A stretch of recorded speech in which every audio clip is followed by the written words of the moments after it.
মধ্যপ্রাচ্যের সবচেয়ে আলোচিত দেশগুলোর একটি ইসরায়েল। আর সেই ইসরায়েলেই আবার শুরু হয়েছে ব্যাপক সরকার বিরোধী বিক্ষোভ। হাজার হাজার মানুষের ক্ষোভের কেন্দ্রে রয়েছেন দেশটির প্রধানমন্ত্রী বেনিয়ামিন নেতানিয়াহু। কিন্তু প্রশ্ন হলো, গাজা যুদ্ধ চলাকালীন সময়ে কেন নিজেদের সরকারের বিরুদ্ধেই রাস্তায় নেমেছেন হাজার হাজার ইসরায়েলিরা? কি এমন ঘটছে যে ২০২৩ সালের হামাস হামলার প্রায় ৩ বছর পর আজও জনরোষ থামছে না? আজকের ভিডিওতে আমরা সেই বিষয়টি বিশ্লেষণ করার চেষ্টা করব। তার আগে বলিনি, যারা এখনো আমাদের চ্যানেলটি সাবস্ক্রাইব করেননি, সাবস্ক্রাইব করে নেবেন।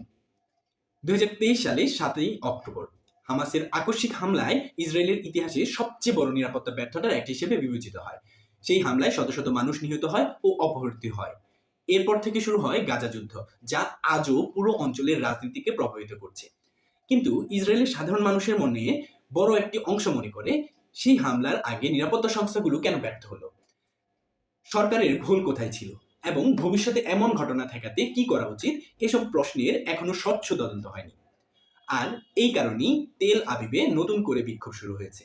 বিক্ষোভকারীদের প্রধান দাবি হচ্ছে একটি স্বাধীন রাষ্ট্রীয় তদন্ত কমিশন গঠন করা। তাদের অভিযোগ, সরকার এমন একটি তদন্ত কাঠামো তৈরি করতে চায় যেখানে রাজনৈতিক প্রভাব থাকবে, ফলে প্রকৃত সত্য বেরিয়ে আসবে না। তেল আবিবের হাবিমা স্কোয়ারে অনুষ্ঠিত সমাবেশে বক্তারা সরাসরি নেতানিয়াহুর সমালোচনা করেন।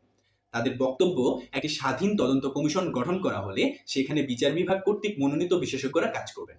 কিন্তু বর্তমান সরকারের প্রস্তাবিত কাঠামোয় রাজনৈতিক দলের প্রতিনিধিদের প্রভাব বেশি থাকে, ফলে তদন্তের নিরপেক্ষতা নিয়ে প্রশ্নই থেকে যাবে। এখানে একটি গুরুত্বপূর্ণ বিষয় আছে।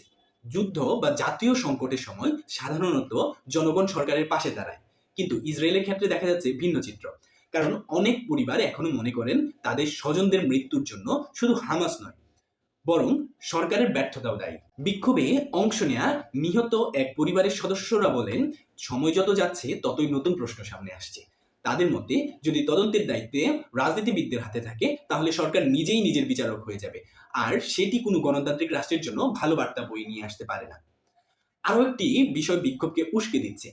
অনেক ইসরায়েলি মনে করেন দেশের ভেতরে রাজনৈতিক বিভাজন এতটাই বেড়েছে যে জাতীয় নিরাপত্তার মতো সাধারণ বিষয়েও দলীয় রাজনীতির অংশ হয়ে যাচ্ছে। বিরোধীরা অভিযোগ করছে, নেতানিয়াহু সরকার রাজনৈতিকভাবে টিকে থাকার জন্য গুরুত্বপূর্ণ প্রশ্নগুলো এড়িয়ে যাচ্ছেন বা এড়িয়ে যাওয়ার চেষ্টা করছেন। বিক্ষোভে আবেগঘন বক্তব্য দেন নোভা মিউজিক ফেস্টিভ্যালে নিহত এক তরুণীর বাবা।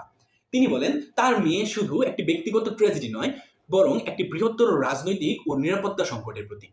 তার মতে, মধ্যপ্রাচ্যে ধর্মীয় ও রাজনৈতিক উগ্রতা দীর্ঘদিন ধরে সংঘাতকে আরো জটিল করে তুলেছে। এই ঘটনাগুলো দেখায় যে ইসরায়েলের অভ্যন্তরীণ রাজনীতি এখন গভীর সংকটের মধ্য দিয়ে যাচ্ছে।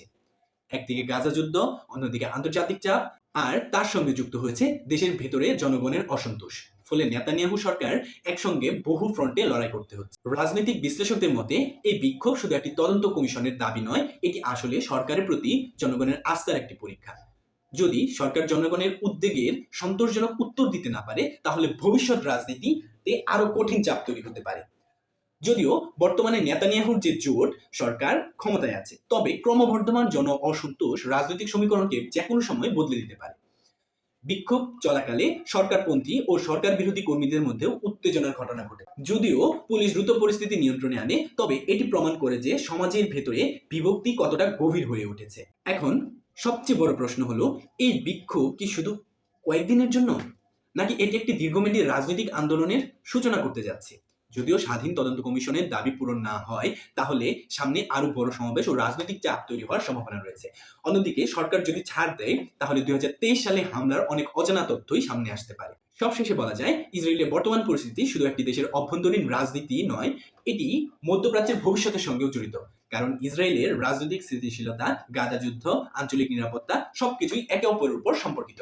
তাই তেল আবিবের এই বিক্ষোভ এখন বিশ্ব রাজনীতির একটি গুরুত্বপূর্ণ ও আলোচ্য বিষয় হয়ে উঠেছে।